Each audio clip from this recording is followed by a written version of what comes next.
Uz liniju razdvajanja opštine Kuršumlija sa Kosovom, koja se proteže u dužini od 104 km, u proteklih nekoliko godina česti su bili upadi naoružanih Albanaca, što je uzrokovalo da su žitelji pojedinih sela napustili svoje domove. Veliki je broj napuštenih kuća u ovom delu opštine Kuršumlija. U preostalim planinskim selima uz administrativnu granicu sa Kosovom preostala su samo malobrojna staračka domaćinstva.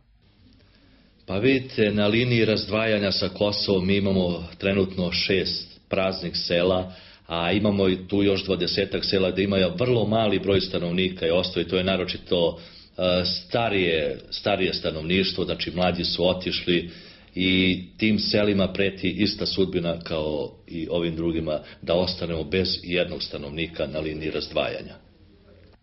Zbog čestih oružanih upada naoružanih Albanaca i susedne kosovske opštine Podujevo, jedno od napuštenih sela je Tačevac, u kome više nema žitelja.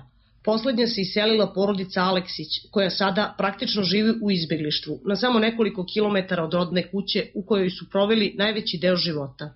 Kad je naša se vojska povukla, mi smo se onda svi povukli od otada, nismo smeli više gore, da stojimo mi gore, jer su oni počeli na nas posle da napadaju, da nas sele, da nas ubivaju, da pala i tako to. Aleksići do rodnog sela odlaze samo da obiđu groblje, ali i tada, kako kažu, isključivo naoružani. Patrole policije i vojske često krstare ovim administrativnim pojasom, u koji upravo zbog malog broja stanovnika albanske šumokradice upadaju i nelegalno seku šumu. Često ovakvi upadi izazivaju oružane incidente, jer se radi o dobro organizovanim i automatskim oružjem naoružanim grupama. Ljudi koji obavljaju delove posla na seče, odnosno krađi drveta, su u jednom, da kažem, krugu, u obruču naoružanih ljudi. U trenutku kada im se približi policija ili vojska, oni ili otvaraju vatru ili obaveštavaju i onda beže. Teško ih uhvatiti. Prema podacima javnog preduzeća Srbija šume u Kuršumliji, albanske šumokradice su u proteklih 10 godina posekle na desetine hiljada kubnih metara drvne građe na teritoriji opštine Kuršumlija.